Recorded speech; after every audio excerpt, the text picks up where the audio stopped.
table, grab the dice. Grizzly and Jesse are in the house. Welcome to Rolling Recklessly, where the battle lines meet the sky. May your crips be high, may your pain never dry, and your rolls be... What's up, everybody? Welcome back to Rolling Recklessly, the Warhammer podcast where dice decide legends, paint never dries, and every roll tells a story. I'm Grizzly. And I'm Jesse. And my boy Crow over here. And today we've got something a little different. This isn't our normal weekly episode. This is a bonus episode because the internet has once again done what the internet does and best and leaked a whole bunch of Age of Sigmar stuff. Now, before we get way too deep into this, we've got to put a little disclaimer out there. What we're looking at today appears to be a translated leak of the French Aqshy General's Handbook, and some of it from the French translations, some of it like maybe floating around online, and until Games Workshop officially releases anything and or everything, we don't really know what's exactly going on. I'm just talking over the leaks that were shown today. So Jesse, correct. So you'll see little things in the translation, like place of power translates over to power site. They'll see things like +1 perforation, which probably means +1 rend. Well, we can obviously decode them further than the translate did, but things don't translate 1-to-1 from French to English, even with an AI algorithm behind it. But we'll do our best to decode this thing. The best thing is that we've got something to look at, something to kind of digest and really see what is clearly on the near horizon. 100% agreed. So if we're completely wrong on something, that's our excuse. That's my bad, our bad. But so take everything we're saying with a grain of salt.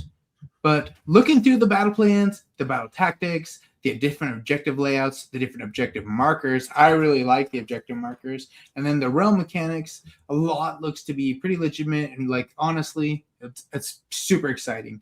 It's nice when you when we're looking at the battle plans, you can see they look legit. If somebody faked these, they went very far out of the way for like a solid prank. You know what I'm saying? Yeah, it looks very convincing for a fake. I will say that. Whenever something's just kind of laid out on a table and taken a picture of, with the internet being the way it is now, any image can be doctored. So again, this could all just be imagination. This all could just be like poor translation. But we have what we have, and we're gonna still take a look at this, because how could we not? We're so eager for this new handbook. So how could we not? We've only been waiting for the last year, and so that was like a big change that they did with the new GHBs. Is I want to say maybe it wasn't the last General's Handbook, but the General's Handbook before that, it was every 6 months. And then they switched it to now every year. And I believe they've done that since the beginning of 4th edition. We're about, a year and a half. So we're only in the second General's Handbook. Or no, we're in the second year going into the third year of the General's Handbook. So you can see they have stuck true to it, where it's only every year, where they've done the General's Handbook update. It's giving us time to really digest it and like I said in our last episode, if you haven't listened to it, go back and listen to it. But I said, this is going to be burned into our hearts and our minds for the rest of our Age of Sigmar career. We'll always remember the Scourge of Ghyran. 100%. I'm going to literally be constantly trying to score scouting forces from this point forward. You know what I mean? It's not going to be a tactic anymore. And I'm going to be like, oh, I could get 3 of these units out there. This is what I'm going to be trying. And who knows, maybe today as we dive into the new tactics, we're going to find that one that's familiar or similar to one that you've been running. Maybe we'll find that there's nothing that can even compare. But, that's the risk that we take. And we're ready, bro, because I think everybody wants something fresh. We all want something fresh. So this is it. We can finally get that. And, right from our friends in France, this new this fresh baked roll, if you will, of new information. So let's dig into this thing. We got a fresh croissant straight from Ghyran, a baguette. A baguette. We fought over Magic Forest. We've watched Cogforts take over the tables, Our and we've champion, complained. Gane. Yeah. Oh. Too You soon? went too far. Too far. Chama. Oh, wow. We fought over the magical forest. We've let Chicago courts take over the tables, and we've complained about the battle tactics. We've complained about the battle plans, and we've complained about each other. So, Yeah. for the most part, man, I'm super excited to jump into this new General's Handbook. Lots of new battle tactics, lots of new stuff. So, let's start with the big picture. What does Aqshy actually look like? What is the Games Workshop trying to accomplish with this new General's Handbook? So, what do these battle plans tell us about what Games Workshops wants the game to look like? All right.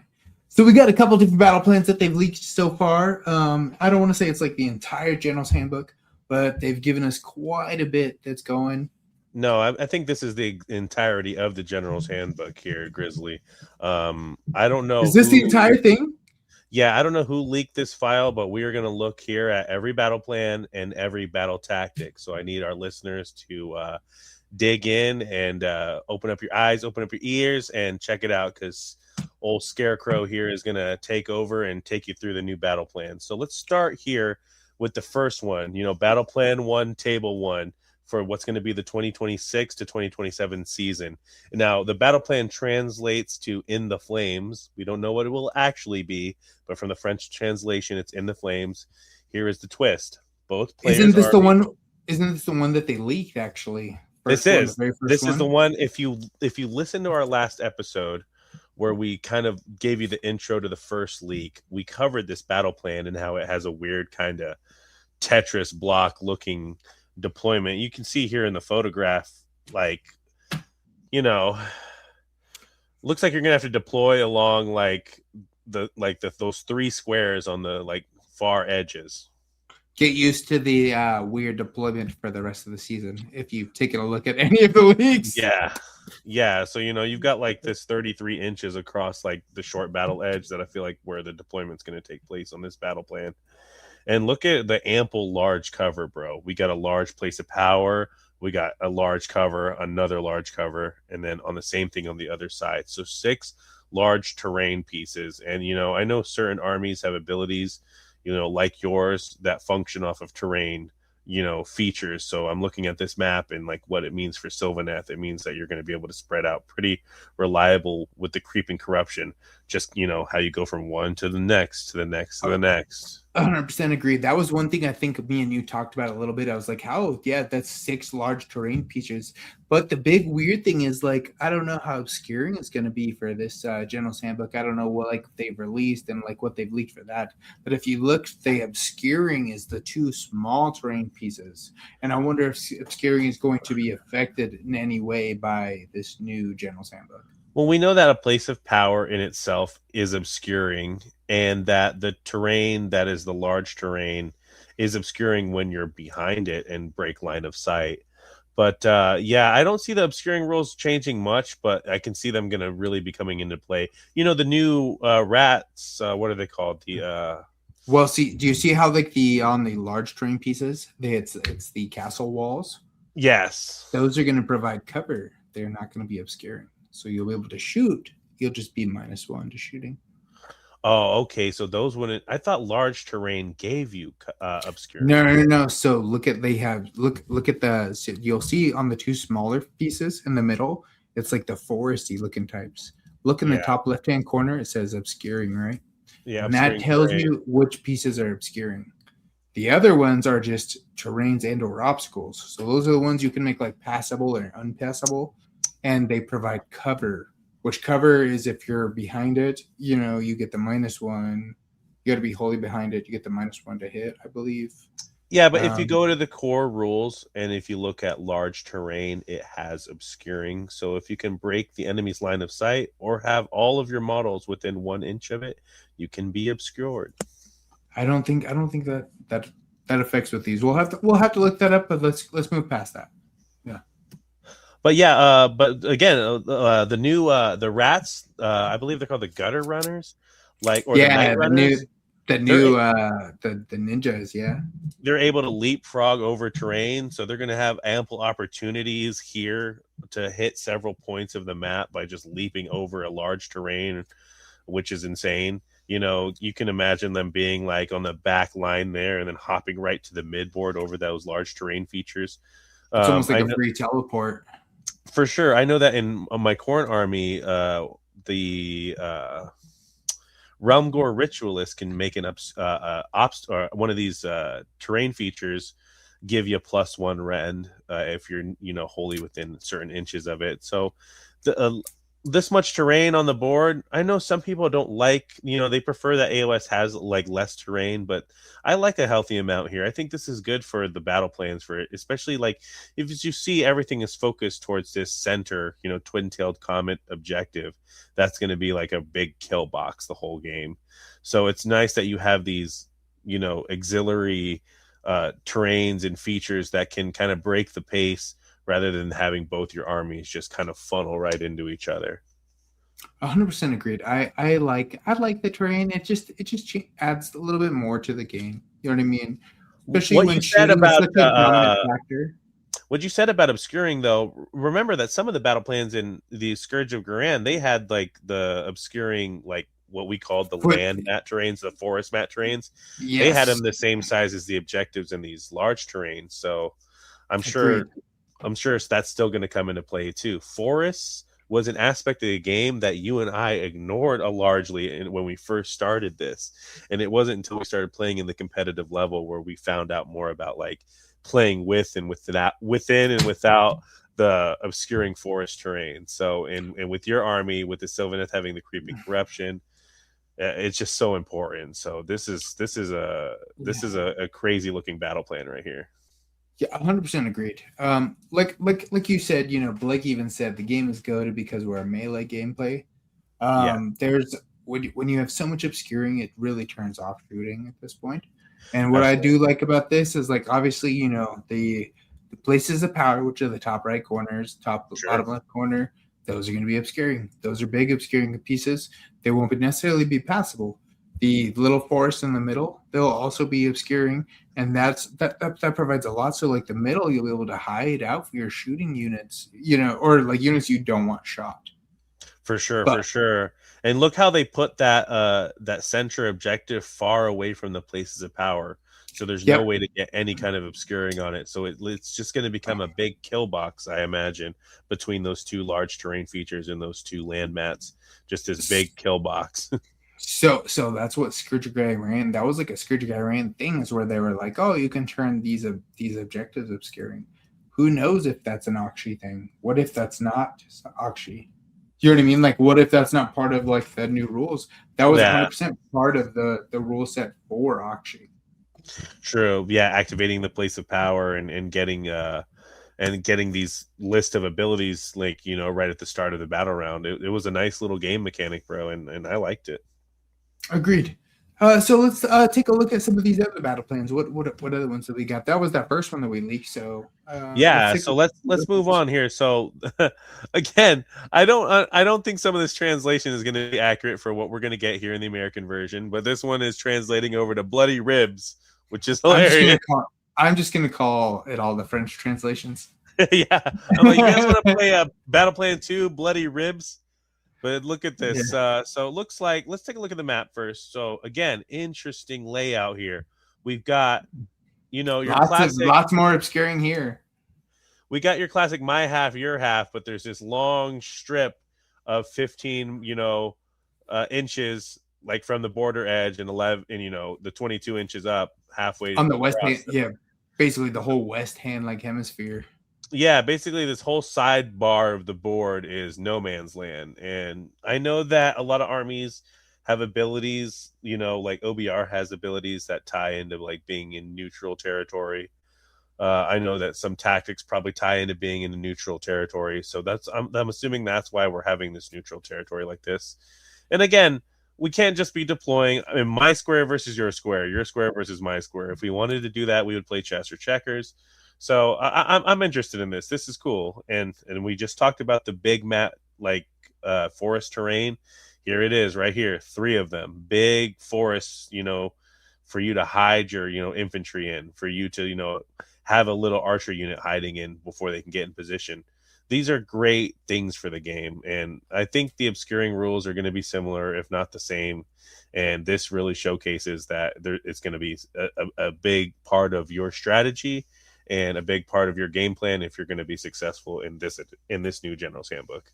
You know what I really like is like how the objectives are set. Do you see how they're set opposite of the terrain pieces? And it's Absolutely. 1, 2, 3, 4, 5 objectives. Yeah, 6. Look six, at the black six one. objectives. Yeah. But it's the triangle, and the triangle is like, dude, that's sick. Each one is almost looks like an arrowhead, right? Yeah, and then it's all between all the obscuring, all of that's obscuring, including the places of power. You know what I mean? The only ones that are not obscuring is the north and the south terrain piece. The big ones, all the rest is obscuring. Which is like, oh man, if you're shooting, that is not the battle plan you want to play. It's tricky. You notice that in each of these battle maps, they're making that like twin-tailed comet like objective be like the coveted prize. Like, do I go out and claim that objective and lose these 3 that are sure on the back line, or do I fight for those 2 in the middle and try to control those while not losing any of my home ones? It's tough. This one looks like it will be tough. I can't imagine how we're supposed to deploy on this one. Well, agreed. And then imagine it's going to be one of those ones where you can like shut off a pair or something, or you can shut off shut off one of each or something. Anything like that. That's a perfect segue into, let's look at what it says as far as the twists here. So it says, let's see the rulings. Yeah, it says, starting the second battle round, both players may use the following abilities. Any melee phase, choose as your target a friendly unit that charged this turn and has 1 or more Emberstone shards. So Emberstone shards must be like some kind of mechanic that's coming. Choose one of the following effects to apply. For the rest of the turn, add 1 to target's hit rolls for melee attacks. Add 1 to target's wound rolls for melee attacks. Then, if you're the underdog, remove all the Emberstone shards from the target. Okay, so it makes it so you can't just keep using the mechanic on the same unit over and over and over again, right? Yes. So look here on the right. It says, once per turn, your hero phase. Both players are going to do this. Choose a target-friendly unit contesting an objective you control. Give them an Emberstone shard. So that's going to incentivize you to move with the unit that captured an objective.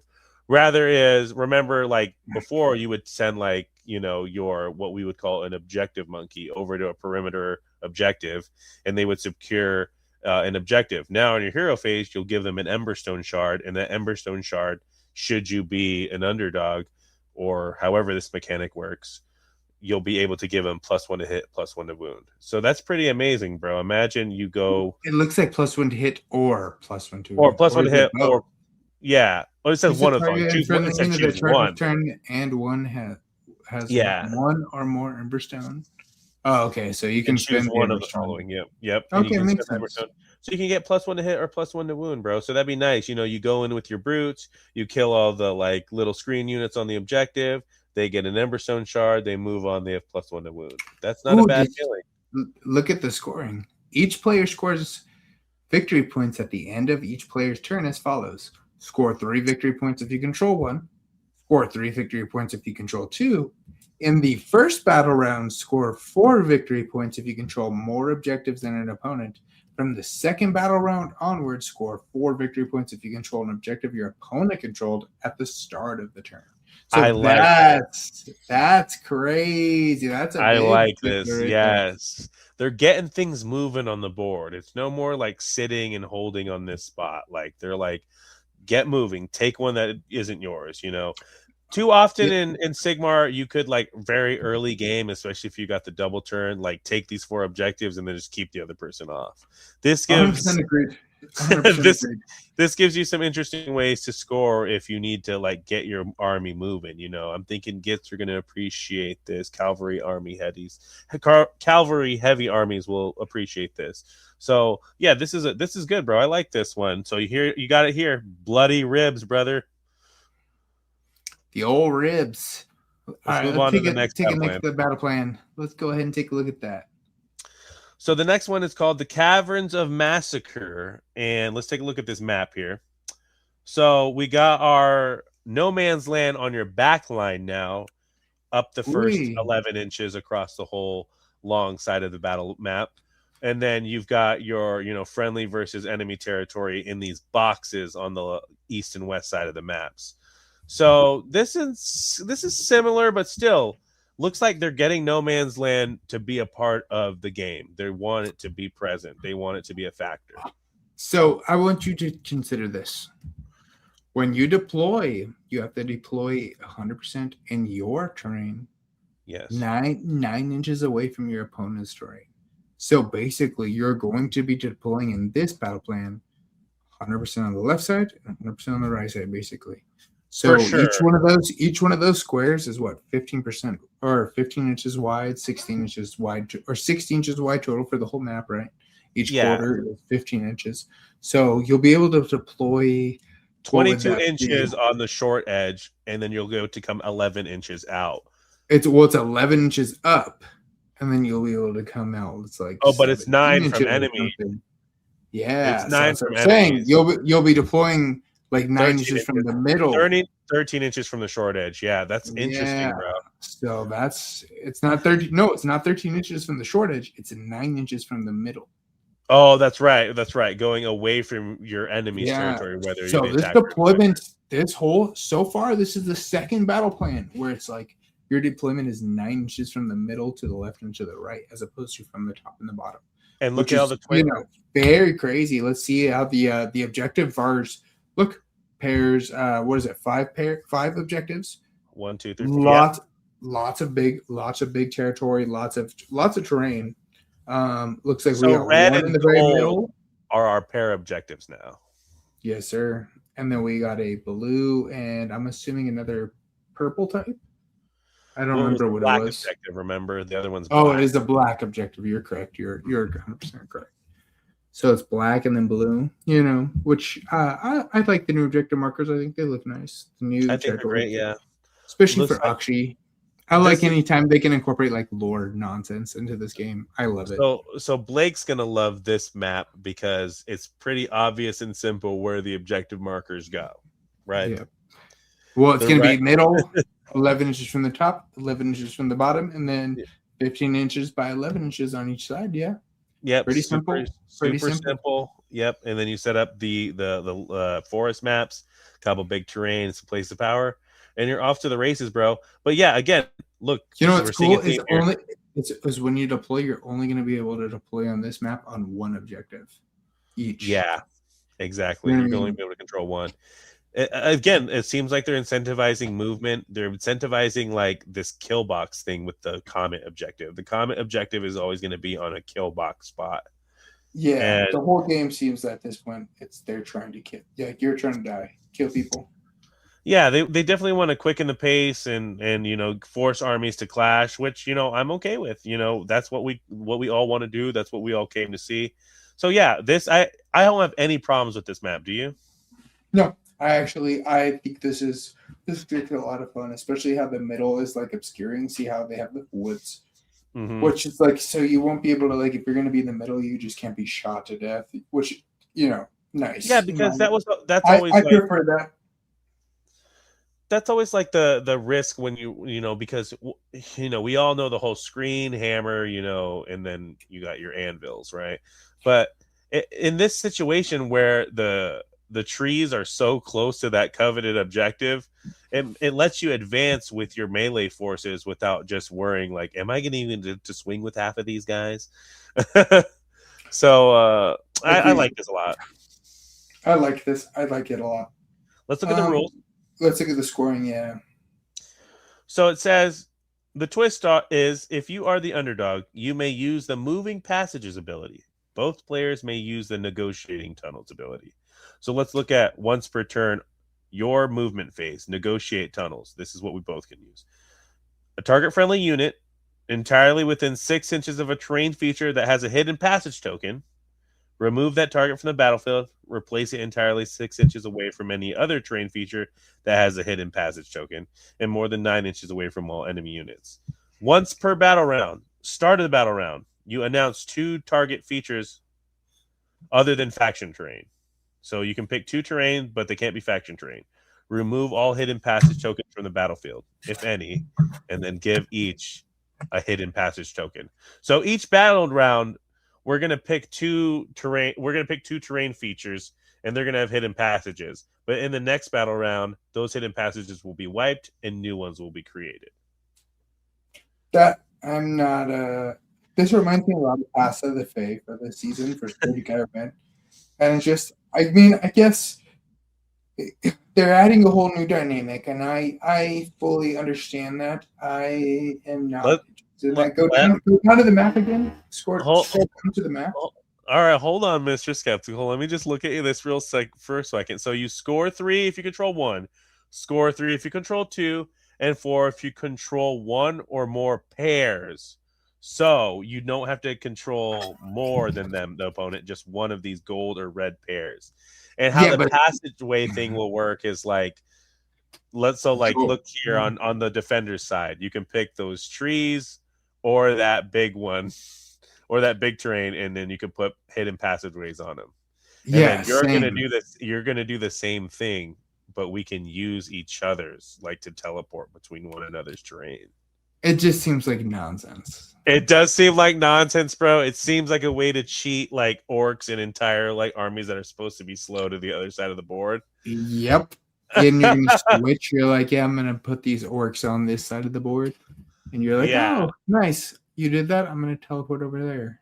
This one is gonna be a nightmare for like game planning against armies. Exactly. This is gonna be the Paths of the Fae that was this season. That's gonna be this game plan. It's what 3, 3, and 4 to score, and then 3, battle 3, tactics. Again. We haven't even gone through battle tactics. Let's move on to the next game plan. Just so you know, what is it called? Scroll up. It's called the Caverns of Massacre, I believe. What it's called. The Caverns of Massacre. That's bullshit. Just so you know, that battle plan, bullshit. The next one on the docket. Let's check Avalanche. It out. Nice.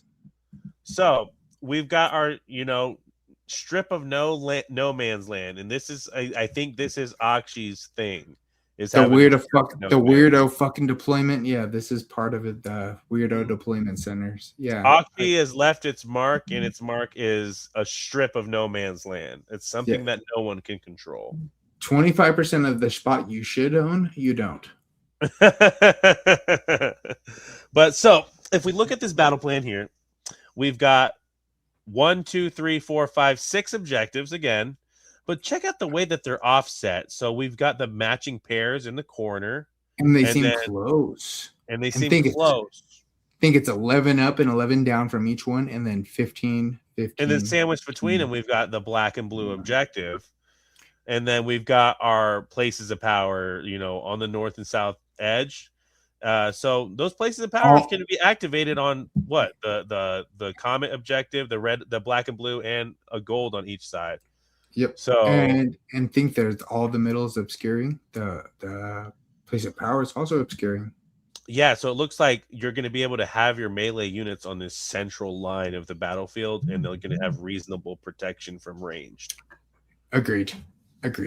However, you're like, well, now I don't get to have my ranged army. No, if you have a ranged army and you're stationed up there in the northeast, northwest, the corners, you're going to basically make it like, oh, if you come anywhere near this objective, you're going to get shot off the board. And the battle plan is forcing you to, you guessed it, control pairs. So there's advantages for shooting. There's advantages for melee. Let's take a look at the rules here. Let's take it up. Yeah. Well, the scoring, let's look at the scoring. Sure. Each player scores 3 victory points if you control at least 1. You score 3 victory points if you control 2. I do like that so far. That's been a theme of all of the battle tactics. It's 3-3-4. Yeah, so it's 3-3-4. This one, score 4 victory points if you control more objectives than your opponent, which really encourages you to now in this game plan to go out and take shit. Yes. This one, though, also has score 3 victory points if there's only one objective on the battlefield and you control a terrain feature other than a faction terrain in enemy territory. and then score 7 victory points if there are no objectives on the battlefield and you control more terrain features than your opponent. You want to go ahead and talk us through the once per battle round if you were the underdog? Yeah, bro, but did you hear what you just said? Score 7 victory points if there are no objectives on the battlefield and you control more terrain features than your faction terrain than your opponent. So there's this way to like surge and win if you're behind. I really like that. Yeah. So what is the once per battle round? The start of the battle round. If you're the underdog, what does that say? Yeah, so it says once per battle round, start of the battle round. Choose all objectives as targets. Then choose one of the targets to be the focus point. Crazy. Roll a die for each target. Add 1 to the result for each unit, friend, and foe contesting it. So this must mean for the objective. If the target objective, which is it looks like objective is translating to focus point, you may add 3 or subtract 3 from the roll. On an 8 or higher, remove the target from the battlefield. So you can just take the objectives off the battlefield. That's why you could just score by holding terrain pieces. So you know what I told you? And we were talking about the last episode, and I was telling you, bro, the theme is they're trying to make people hold terrain pieces as opposed to objectives, and it looks like they are really pushing that for this. Let's go. Let me take us back down to the map itself. So you're saying in this battle plan, we can remove those north and south objectives, those 3 there. And can't you remove any of them?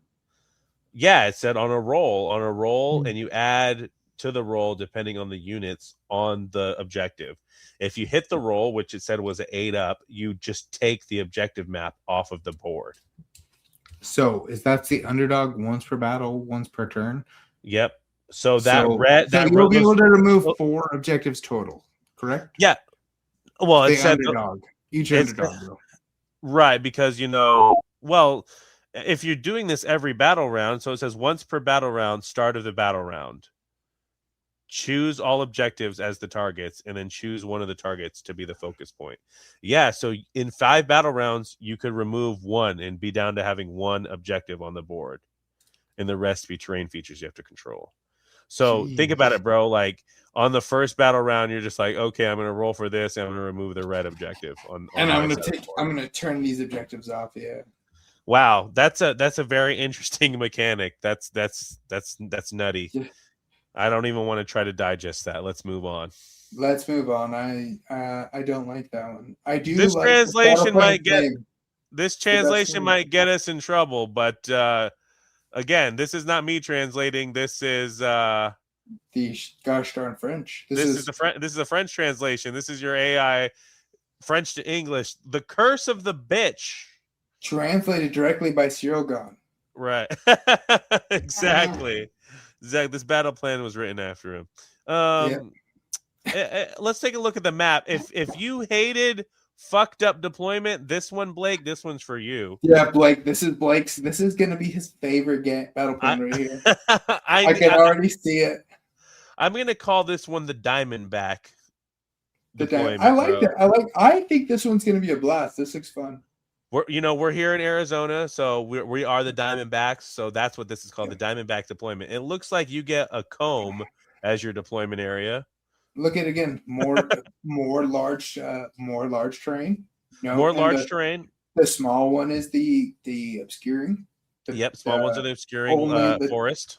Only 2 places of power, which I mean, this one it reminds me a lot of the first one, but like a weirder deployment. Looks like 4 objective markers. What is that? Let's go ahead and let's take a look at the scoring. Yeah, let's go up here. We get score 3 victory points if you control the Golden Lions objective. So the Golden Lions objective is obviously the gold objective. Is actually the red objective. Actually, the red one. Okay. Score 3 victory points if you controlled the Soliphiles objective, and score 4 if you have more than your opponent. So simple. Let's talk about twist then. At the start of the battle round, the instability level is 1. Each time either player uses the power site activation, so you are going to be able to use that's the place of power. Yeah. Add 1 to the instability level up to a maximum of 6. After deciding who will take the first turn, the underdog may use the following ability. Once per battle round, start of battle round. Deal lethal damage to each unit, friend or foe contesting the target equal to the instability level. Then reset the instability level to 1. So whenever you hold a place of power, you're just gonna start popping units. Yeah, you have a chance to where you can start doing mortals, and so let's say that place of power has been activated 3 times, right? And then it finally pops on turn 4. You could be looking at 3 damage. Doc is gonna be loving that. Yeah, I know that Doc really loves places of power, and I'm thinking that's probably why they did this, weird. It looks like these new books haven't been like I said, they've been really pushing towards holding terrain bits and terrain features, and it seems like they've really been pressing towards that. And holding for Doc, holding the place of power, that gives you the anointment blood rights or whatever. Yeah. There you go. And their whole, I know a lot of armies depend on a place of power. You know what I mean? It's a good way to get an unbind if you don't have a wizard. It's a great way to put some obscuring on an objective that would otherwise be exposed to a big shooting block. This is going to be good. I don't like the idea of that I have to deploy inside of a fucking 3-tooth comb here, but it is what it is, bro. It looks like, you can get your units reasonably close to that gold and red objective, but you can't get them on it. Once again, you're only going to be able to control maybe one objective here at the start of the battle round. I don't think you'll be able to control any objectives at the start of the battle round. Yeah, because it looks like the black and the blue objectives, they're too close to friendly territory. So again, it's forcing you to move, it's forcing you to engage, it's not letting you just sit and turtle up in a corner.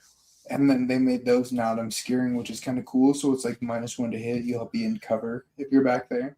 I feel like my translocation, my Questor Soulsworn, they're all going to be super important during this new edition, this new handbook. Yep, it looks like the Vanquishers are going to slap super hard this year. Yeah, so let's go to the next one. The next battle plan is called "What's Yours Is Us." I'm sure there's no again translation. These translations. What's yours is ours. It's not that. It's a grain of salt. You know what makes me a little bit worried about this leak though, right here? Isn't that 3rd edition art right there? It is. Well, I will say Games Workshop is lazy as fuck. So I could 1,000% see 3rd edition artwork on the new fucking cards. I could 100% see that. All right, we're in Aqshy, bro. We've been to 4 fucking realms. Look at this ungodly looking setup here. What the fuck? If you turn it sideways, it looks like the hat that Heisenberg's wears is the No Man's Land. What the fuck is this? So it's are you gonna deploy a little bit like an elite unit over there in that little patch? What you're gonna do is you're gonna deploy a unit to hold that objective in the deployment phase. Yeah, and then boogie. That's a good place for your Gossamed archers. It's a good. And they're gonna pull back or move forward, which is crazy. That's just crazy. So I'm gonna put my portal in that corner with 5 liberators, and then just teleport them out. Yes, sir. That's exactly what you're gonna do. But look, again, we've got the comet or the blue objective right there in the middle to create a kill box that everybody's gonna want to go for. We've got 4 objectives again. Or no, it's 5. It's 5. 5 objectives again. But look at the way the gold ones are sandwiching the red one. Yeah, and do you see how the red ones are one is fully in terrain, the other one is not in friendly terrain? Yeah. Territory. This is a weird deployment. This one, I'll be honest, the theme so far this year for these fucking deployment phases are Blake is gonna hate them. That is the theme. That is gonna be our theme. They heard the podcast and they doubled down. I'm not gonna lie, I hate this so far. It started off strong with those first couple, but now they're taking a deep twist, bro. Again, it looks fun and then you're like, dude, you guys are gonna keep doing this? This could all be fake. Let's take a look at the fake rules, even if it's a fake map. Let's check each it player out. scores as such. You get 3 victory points if you control 1, 3 if you control a pair, and remember the pair It's been the theme. is It's been the weird. theme of 6. Okay. And then 4 if it's more. Twist. If the current round number is odd, the Golden Lions, which is the red ones, objective pair is the coveted objective. If the current battle round is even, then the Solophiles, or the gold one, is the coveted objective. If you're the underdog, you may choose the following ability. Once per battle round, start of the battle round, unleash your fury. Choose one objective pair as your target. So the red ones are the gold ones. For the remainder of the battle round, the target is the coveted pair instead of the other pair. Do you get more for scoring in the coveted? Is that what I'm seeing? Score, what is it? Score 3 if you control 1. Score 3 if you control the desired. That's the coveted pair. So you're gonna score 3 if you control the pair that the underdog picks. It has to be the coveted pair that the underdog will have. Yeah, that is spicy, bro. That is spicy. Oh my gosh, you're gonna I- have to really turn on your brain for these battle plans, bro. Like there is no lackadaisical play here. You're gonna have to be engaged.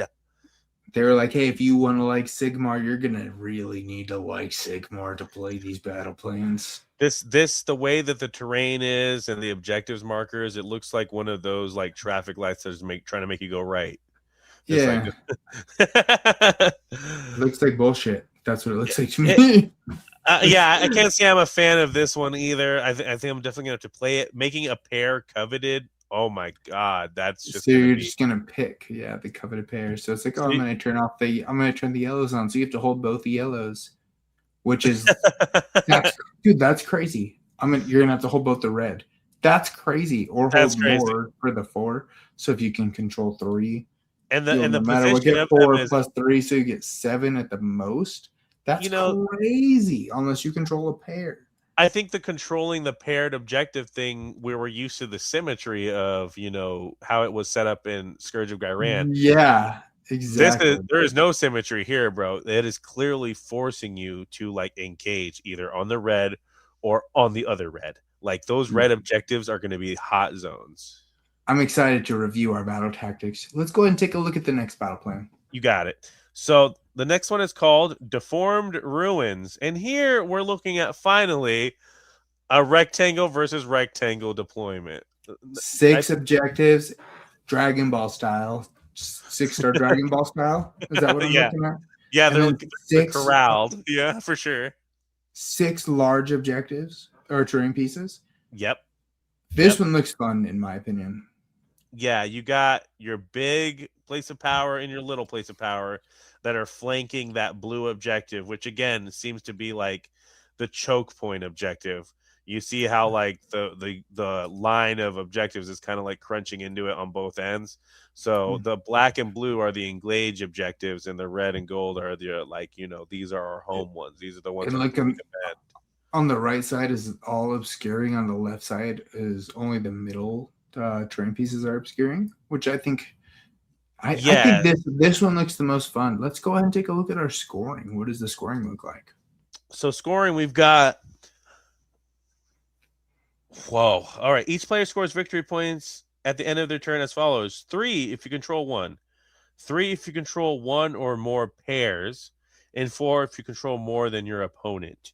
Each terrain item other than faction terrain must be placed within 12 inches of at least one other terrain item other than a faction terrain. If you're the underdog, you must use the ability opposite. Once per battle round. Start of the battle round. The Cursed Flame Spreads announcement. If there are no burning terrain features on the battlefield, target any terrain feature other than a faction terrain. Otherwise, target any terrain feature other than a faction terrain that is not burning and within 12 inches of a burning terrain feature. The target is set on fire for the rest of the battlefield. Then deal D3 damage to each unit, friend or foe, within 6 inches of one or more burning terrain feature. So let's go back down to the map. Sylvaneth is gonna love this.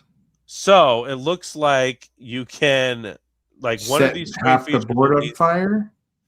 Yeah, so one of these terrain features will be set on fire, and then you pick one within 12 inches if you're the underdog of the next battle round, and that will be on fire. So 1, 2, 3, 4, 5, 6 possible terrain features, and there's 5 battle rounds. So 80% of the terrain will be on fire and be doing D3s to anything within But 6. potentially, right? You don't have to necessarily set it on fire.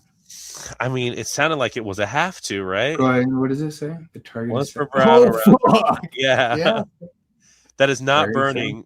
Take a faction terrain that is not burning, and then pick something within 12 inches of it. Non-faction turn, right? Yeah, pick and then it's simply non-faction on turn. fire now, and it's going to do D3. So the one that was originally on fire will do D3, and the one that's newly on fire will also do D3 to everything So within remember, 6 inches of it. remember when we were talking about that last battle tactic where you have to hold the hideouts and shit? True. That's not good. That was so yeah. So you got to try to hold objectives in terrain while your ass is on fire. I actually like this one a lot. Aqshy. Yeah.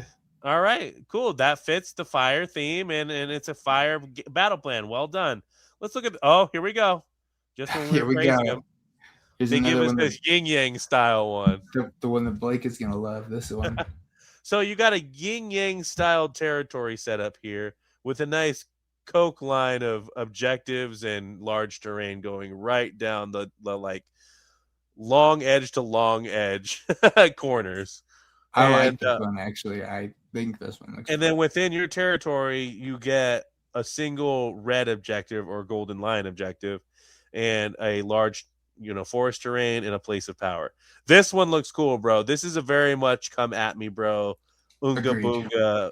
You can approved hold that. You battle can plan. hold down like an objective. You can like go and take one. I think I like this a lot. This I like one this is going to be scary for the Drycha popping out of the trees because she basically can cover. You know what I'm saying? You see what I'm saying here? I Yeah. think about that. I didn't.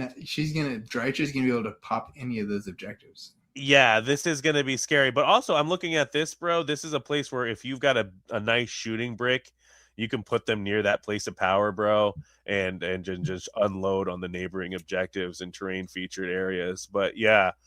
What is it? Your the guys that shoot with the Long crossbows? strikes, yeah. If you've got 18 inches of threat range. Recently, I played Hawkins, and he had Gits, and he had those Doom Diver catapults. It was my first time ever experiencing that.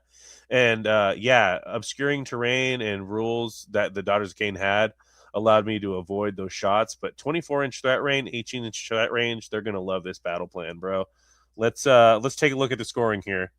Each player scores victory points at the end of each turn as follows: 3 if you control one objective in the first battle round.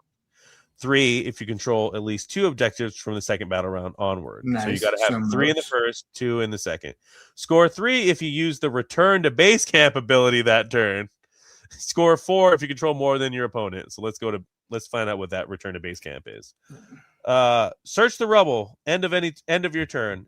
Announcement: target a friendly unit that does not have an Emberstone nugget and is contesting a Solophile's objective.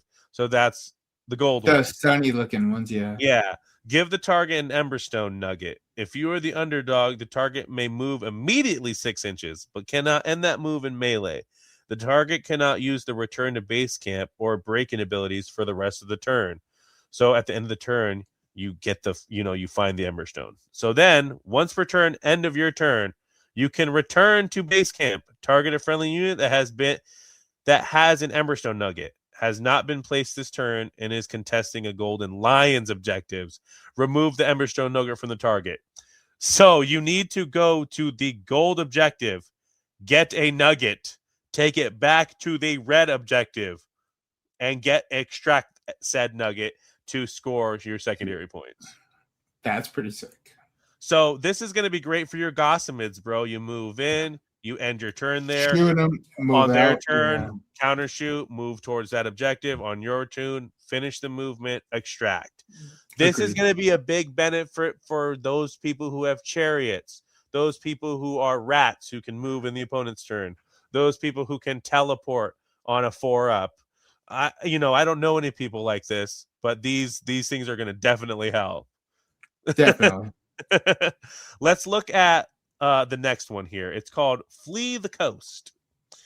And Another favorite by Blake. I like nicknaming these territory setups. I'm going to call this one the Shock Prong. All right, or the Police Baton. This looks like something that you cattle prod cows through a fence with. Yeah.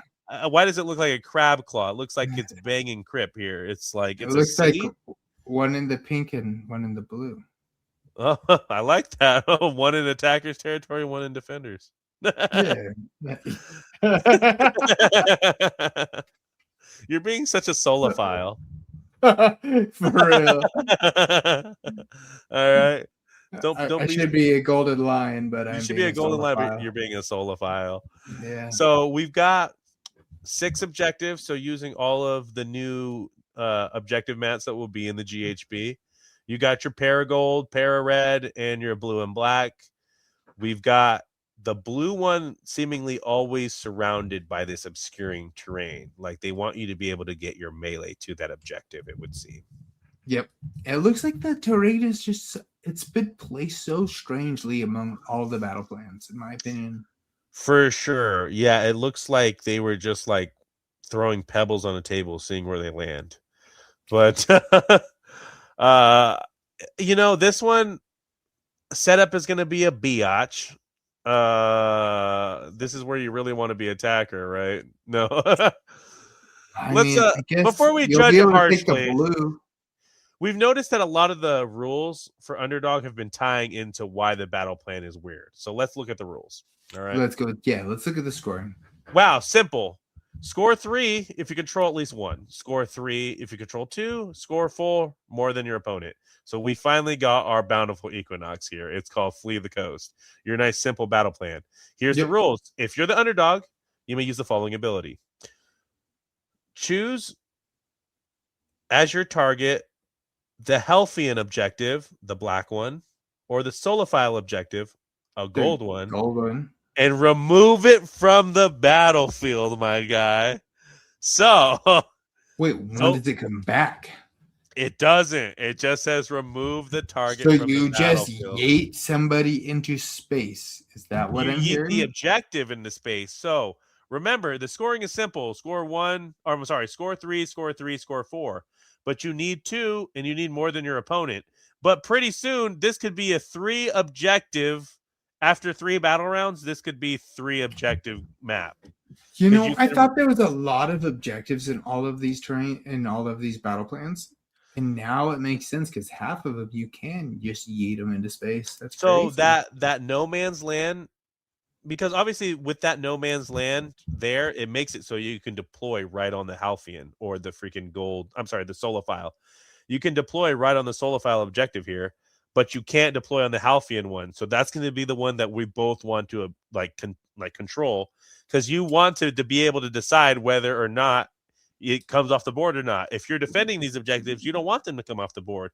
But if you were the one who came and claimed the red and blue ones, you're going to want to force them, to double turn you, make you the underdog, and then now you can turn off one of their objectives. You see? Yeah, no, that actually makes a lot of sense. So becoming the underdog, getting double turned in this battle plan specifically could really hurt the person who's doing the double turning, especially if the tactics are like the treasure one or something similar. So, with the rule that you can remove the gold one or the black one, I like this one. I don't have a problem with it. I like this one a lot, actually.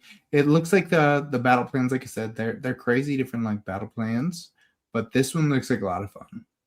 Absolutely, absolutely. All right, let's keep moving on here. I think this will probably be the last one here. This is Treacherous Terrain. And so look at this here. It looks like Rey Mysterio. It sure does. Rey Mysterio match, huh? Yeah, bro. It looks Another like 2 eyes 6 staring into objectives. your soul. Yeah. Another 6 objectives. Yes, 6 objectives. Count them up. And it's that weird kind of like, you said it earlier, like a corral. Like they're all kind of like motioning in towards each other. This one's almost like the reverse, like horseshoe one. Remember, Life Cycle was literally like this, but the opposite. Yeah, where the no man's land was like in the center, where now it's on the peripheral edges. And yeah, you got your pair of gold, pair of red, and then your black and blue, like central and no man's land. You've got a decent amount, but not a ton of terrain. This looks like the more open, like, area map, if you will. But yeah, let's see how this ties into scoring. Score 3 if you control 1, stable objective. Score 3 if you control at least 2 stable objectives. And score 4 if you control more stable objectives than your opponent. So let's see what that means. At the start of the battle, all objectives are stable. Both players must use the advanced cautiously ability. Then, starting in the second battle round, if you're the underdog, you may use the violent shake ability. I think you used that on me last week. Anyway, once per battle, start a first battle round, you announce an objective in friendly territory as your target. The target is no longer stable. Once per battle round, start a battle round. Choose a pair of objectives as your targets. The stable target's objectives are no longer stable, and instead the other target objectives are stable. Holy crap. We're going to hate this one. Yeah. So far, a lot of these battle plans sound like fucking bullshit. So I will try to digest that for us, as for our listeners and for you and I. Let's break this down. So at the start of the battle round, you'll decide which objectives are stable. So let's say I say this red one on my side is stable, and so is this other red one. And you would obviously say, okay, in this one, my gold ones are stable. Well, then the underdog in the second battle round will get to decide which ones are unstable and which ones aren't. And then the ones that are stable will be the ones that you can actually capture and control for the points necessary to score. And the ones that are unstable are effectively turned off, but they're not gone. So you can remove them temporarily, but not forever. And being the underdog is once again super advantageous as far as plotting out your future scoring, which again is going to decentivize the double turn, but also incentivize you if it happens to you. I like this. It's confusing as hell, but I like the mechanic itself. Well, yeah, you're like really encouraging, like one person to either really attack or really defend. Correct. And it's... And then do you see how there's obscuring by each of like the ones you can turn off? Right, and you look at that gold objective over there in the north, the west corner, where it's flanked by the two, the big terrain and the obscuring mat. Of course, that's the objective you want to hold down, right? But if it becomes unstable, it means nothing, and it's going to push you to that blue one or that black one. And again, these battle plans are just trying to push your armies into like choke points with one another, and it's looking like the black and blue mats are those choke points, where the red and the gold terrain are the ones that kind of squirrel up your plans when you're trying to think ahead. But yeah, weird deployment, weird rules, but I'm not this one I'm undecided on. I want to see it played out. Well, so far from what we've seen, it's like been like a lot of weird deployment, weird rules. Pretty much all these are all the battle plans. We've gone through all of them now at this point, yeah. There's one more. One more? Is there one more? Yeah, let's go. Let's finish this last battle plan, and then maybe we'll hit another like bonus episode tomorrow. But I think if we go through all these, this will be solid. So let's go ahead and take a look at this last battle plan. Yeah. So this last battle plan is the Might of the Kingdoms. At this, let's look at the map here. So we got our 1, 2, 3, 4, 5 objectives, but this time the gold one being the central objective. That's interesting. And doesn't look like a lot of obscuring. Only the big places of power than the small obscuring blocks. Yeah, absolutely. And then you've got your black and blue objectives look to be like right in the center of all those big terrain.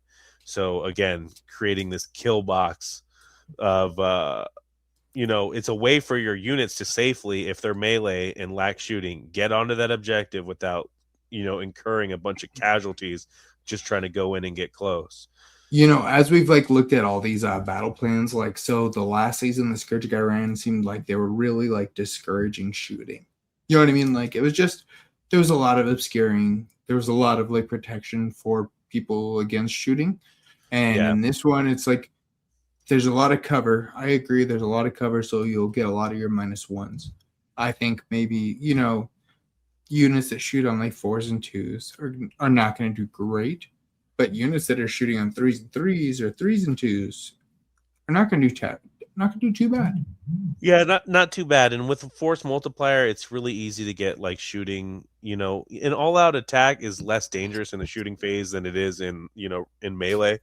Agreed, because you won't really feel that -1 unless they shoot you back, which can be questionable as is. Yeah, so that I think this could work. Let's look at the scoring. Each player scores victory points in their turns as follows: score 3 victory points if you control the primary, score 3 if you control 2 secondary, score 4 if you control more than your opponent. So the secondary is going to be Classic the red, scoring. the red, gold, and the red and gold ones in the center, and then the primaries are the red and black. Or sorry, the black and blues. The black and the blue, yeah. So this is going to be one where I feel like this is going to be a favorite. This is going to be one that's easy to set up. This is going to be your Surge of Slaughter if the other one was Bountiful Equinox. So let's see here. At the start of the battle round, the Solophiles, the gold objectives, are the primary, and other objectives are the secondary. So at the start of the battle, this one in the center is the primary. Everything is the secondary. It's too easy to know.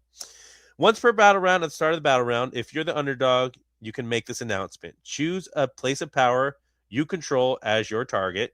Draw a straight line from the center of the primary objective to the target, so to the place of power. If this line passes through any secondary objectives, the first secondary objective it passes through is the primary now, and all objectives that it passes through are the secondary. Let me try to digest this for the viewers and for both of us, okay? Yeah, this sounds insane. So let's say you're controlling the place of power on the far left side. Okay. Now you decide I'm going to draw a line to the black objective. It would make the blue objective the primary and the gold and black one the secondary, and make the red ones nothing. Okay, so that's how you would score, is you would have to own all 3. Yes. So you can basically turn off 2 objectives. Let's say you own the red objective on the south side. I'm sorry. Let's say you own the place of power on the far right side. Okay, and you draw a straight line from that objective to the red objective on the south side. Now that is the primary, and there are no secondaries. Jeez. Do you see what I'm saying here? Yeah, you're going to turn off a lot of scoring in that game. Yes. So this one seems like the least fun to play. Scoring is not so certain anymore because objectives simply are not worth anything in certain battle rounds now. Yep. It seems like you can certainly turn them off, especially if you're the underdog. It does look like, so far, all we've looked at from these leaks is the battle plans, and the scoring seems crazy on these. We haven't even looked at the tactics yet. We'll probably take a look at that in our next episode. It's getting a little late now, but I would love to go through another bonus episode with you this week. But these battle plans look crazy, man. You can just start turning off scoring, which seems nuts. And then from the basic one battle tactic that we looked at before, and the scoring on that already seems much more difficult as is. It does seem like there's a lot of contingencies, and as we can look at these battle plans, you can see there's a lot of secondary things you have to have occur. Absolutely. I think that scoring is going to be very tricky. Getting those perfect, 20-point turns are going to be a lot more rare. Hitting 1 or 2 objectives is probably going to be the goal now. I think on the next episode, we'll look at the leaked battle tactics and see how those will correlate with these battle plans. But everything that we just read here, everything that we just dove into here, wow, I can't even imagine how we're going to accomplish half of these things. And we haven't even thrown tactics into the mix yet. So we've got our work cut out for us this new GHB, my brother. If we're going to stay competitive and stay, on the cutting edge of Age of Sigmar 4th edition, we're going to really have to study up. This is, like you said, we haven't even gone through the tactics yet, and the scoring already seems insane for everything, like scoring, like it's not just hold one, hold two, hold more. You know what I mean? They've even changed like that basic like scoring like process, and it's not even that. Yeah, flip the whole thing on its head, bro, and we still have to go over tactics, bro. So if this was a lot for your brain and mind to process, we're right there with you. You know, old Scarecrow and Grizzly are just as confounded as you are. Give us some time. We'll go over the tactics. We're going to continue to process this GHB as it releases, as we play it out. This was a lot, my brother. My brain hurts going to bed on this. Yeah, no, I was excited to do this extra episode. I thought we were going to be able to break this all down with these leaks, and I was like, oh, this is going to be a lot of fun. Just talking about scoring on the battle plans themselves seem insane. You know, we thought this game was going to get simpler because you're just going to be fighting each other, right? That was like what they seemed like. Oh, you're just going to fight each other. Right. The scoring is not nearly as simple as I thought it was going to. Yeah, it doesn't matter now if you can, stat check your army to oblivion. Like if the objective simply is off or doesn't count for shit anymore, then all your power is nothing, and you just put all of it on that spot in the map. It's an interesting way of again forcing things to get moving around, forcing things to engage on all points of the map. Too often in Sigmar, it can feel like you're playing the whole game in one little section of the map. This is definitely going to take that away. 100%. There's no more just like real basic, like, oh, I'm going to hold these objectives and you're going to have to try to take them from me. No, half the games, I'm going to be able to turn those objectives off, or these objectives are not going to count for anything.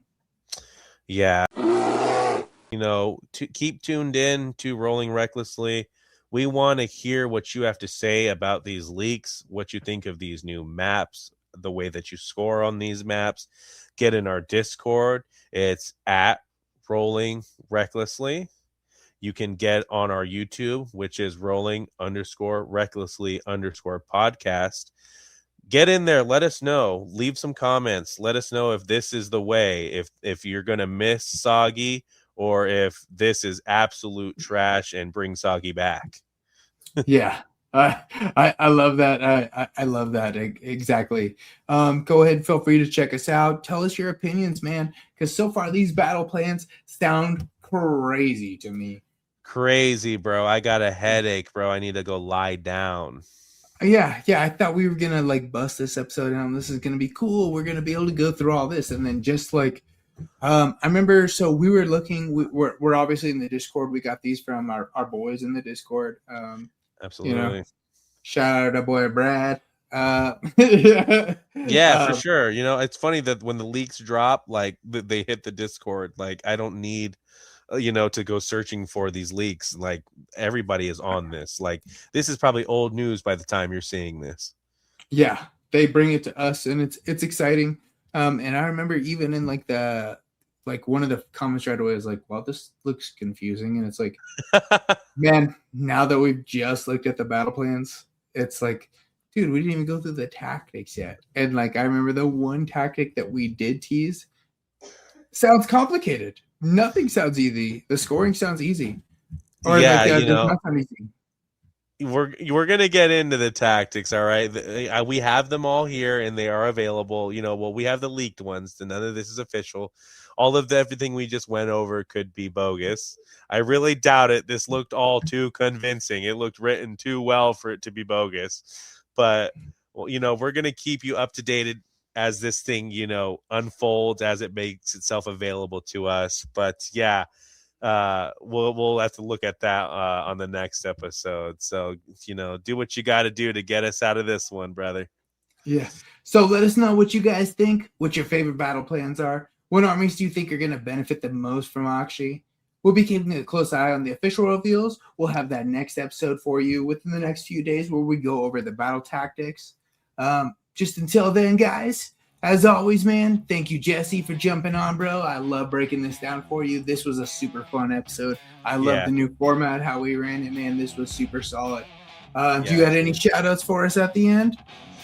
I just want to shout out to GW for giving us exactly what we didn't want.